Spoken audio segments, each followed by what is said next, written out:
여러분은 혹시 지금까지 지구상에서 가장 극한의 환경에서 살아남은 생명체들의 이야기를 알고 있나요?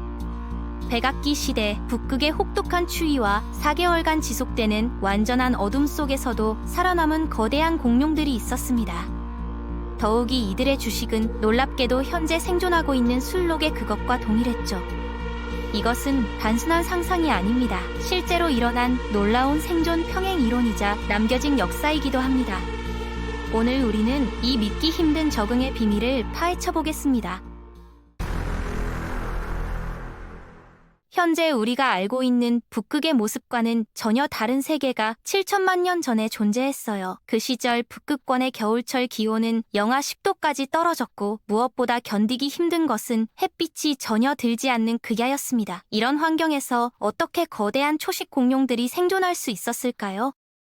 에드몬토사우루스라는 하드로사우루스가 바로 그 주인공입니다. 학교 버스만한 크기의 이 거대한 초식동물은 널쩍한 오리부리 같은 주둥이를 가지고 있었는데 놀랍게도 북극의 혹독한 환경에서 무리를 이루며 살아갔어요. 하지만 이들만이 그곳의 유일한 거주자는 아니었습니다. 트로오돈이라는 육식공룡 역시 그 어둠 속에서 활동했습니다. 이들은 두꺼운 깃털로 몸을 감싸고 있었고 특히 발달한 큰 눈을 통해 극야의 어둠 속에서도 먹이를 찾아낼 수 있었어요. 죽은 에드몬토사우루스의 시체는 이들에게 겨울철 귀중한 칼로리 공급원이 되었죠. 1961년 알래스카의 콜빌강 유역에서 처음 발견된 화석들이 이 모든 이야기의 시작점이었습니다. 지질학자가 우연히 발견한 거대한 뼈 화석은 당시로서는 믿기 힘든 발견이었어요. 북극 같은 극한 환경에서 공룡이 살았다는 것은 기존의 상식을 뒤엎는 것이었거든요. 1980년대에 들어서야 본격적인 연구가 시작되었고 보관소에서 재발견된 이 화석이 하드로사우루스류라는 것이 확인되었습니다. 그 이후 계속된 발굴을 통해 다양한 공룡, 포유류, 식물의 화석들이 발견되면서 백악기 북극의 모습이 점차 드러나기 시작했어요. 가장 흥미로운 발견 중 하나는 당시 북극이 현재보다 훨씬 온화했다는 사실입니다. 백악기 북극 주변에는 얼음이 전혀 없었고 알래스카 최북단 지역의 연평균 기온은 섭씨 6.3도였어요. 현재 이 지역의 평균 기온이 영하 12도인 것과 비교하면 엄청난 차이죠. 이런 사실들은 고토양, 즉 화석화된 토양을 통해 알아낼 수 있었습니다. 과학자들은 이 화석 토양에 포함된 탄소와 산소 동위원소를 분석하여 당시의 기온을 역추적할 수 있었어요. 또한 말꼬리풀, 양치식물, 낙엽수 등의 화석 식물들도 잎의 크기와 형태를 통해 당시 기후에 대한 중요한 단서를 제공했습니다.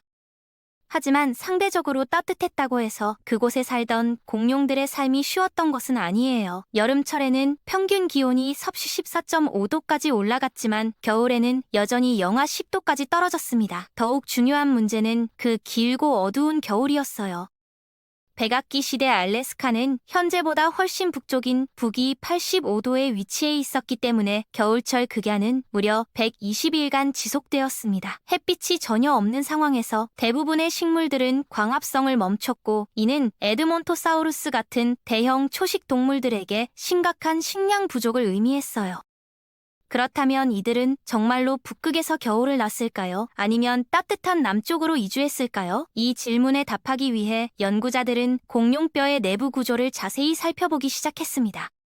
뼈 조직학이라고 불리는 이 연구 방법은 나무의 나이테를 보는 것과 비슷한 원리예요. 뼈의 미세 구조를 관찰하면 그 동물이 일생 동안 어떤 성장 패턴을 보였는지 알 수 있거든요. 영양 상태가 좋을 때는 뼈 조직이 빠르게 형성되고 영양이 부족할 때는 천천히 형성됩니다. 이 두 가지 뼈 조직은 현미경으로 보면 확연히 구별되죠. 북극 에드몬토사우루스의 뼈를 엘버타 남부의 온화한 기후에서 살았던 같은 종의 뼈와 비교한 연구 결과는 매우 흥미로웠습니다. 북극 공룡의 뼈에서는 정상적인 성장층과 느린 성장층이 규칙적으로 번갈아 나타났는데 이는 1년 중 상당 기간을 품질이 낮은 음식으로 버텼다는 증거였어요. 이들이 겨울철에 주로 먹었던 것은 고사리와 말꼬리풀 같은 저품질 식물이었을 것으로 추정됩니다. 이런 생존 전략은 현재 북극에 사는 술록의 일부 아종에서도 볼 수 있어요. 술록들은 겨울철에 이끼를 먹으며 혹독한 계절을 견뎌내죠. 반면 남쪽 지역 공룡들의 뼈에서는 이런 패턴이 일관되게 나타나지 않았습니다. 가끔씩 나쁜 해가 있었을 뿐 북극 공룡들처럼 규칙적인 고난의 시기를 겪지는 않았던 것 같아요. 일부 전문가들은 하드로사우루스가 계절에 따라 북극권 내부나 조금 더 남쪽으로 이동했을 것이라고 주장합니다. 하지만 알래스카에서 발견된 어린 에드몬토사우루스 화석들이 이 가설에 의문을 제기해요. 이 어린 공룡들의 화석은 봄철 홍수로 인해 형성된 것으로 보이는데 연구자들은 이렇게 작은 개체들이 장거리 이동을 했을 가능성은 낮다고 봅니다. 따라서 적어도 일부 에드몬토사우루스는 북극에서 겨울을 났을 가능성이 높아요.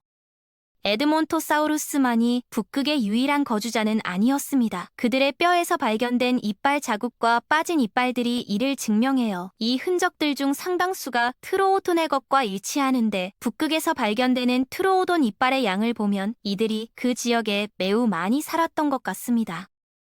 트로오돈은 어떻게 북극의 혹독한 환경에서 살아남을 수 있었을까요? 우선 이들은 크고 앞쪽을 향한 눈을 가지고 있어서 가능한 한 많은 빛을 받아들일 수 있었어요. 다른 트로오돈 표본 연구에 따르면 이들은 현대 맹금류와 비슷한 양한 시력을 가지고 있었고 현존하는 조류와 비슷한 크기의 뇌를 가지고 있었습니다. 이는 그들이 어둠 속에서도 효과적으로 사냥할 수 있었다는 것을 의미해요. 또한 다른 트로오돈과류와 마찬가지로 이들도 깃털로 덮여 있어서 추위로부터 몸을 보호할 수 있었을 것입니다. 하지만 북극 트로오돈에게는 남쪽 친척들에게 없는 특별한 특징이 있었어요. 바로 훨씬 더 큰 몸집이었죠. 북극에서 발견된 트로오돈의 이빨은 남쪽 지역의 것보다 약 2배나 큽니다. 이는 북극 트로오돈의 전체 길이가 일반적인 2m가 아니라 4m 정도였을 것임을 시사해요. 일부 연구자들은 다른 포식자가 없었기 때문에 이런 대형화가 가능했다고 봅니다. 하지만 다른 연구자들은 이것이 표현형 가소성의 결과일 수 있다고 생각해요. 표현형 가소성이란 유기체의 행동, 형태, 생리학이 환경에 반응하여 변화하는 현상을 말합니다.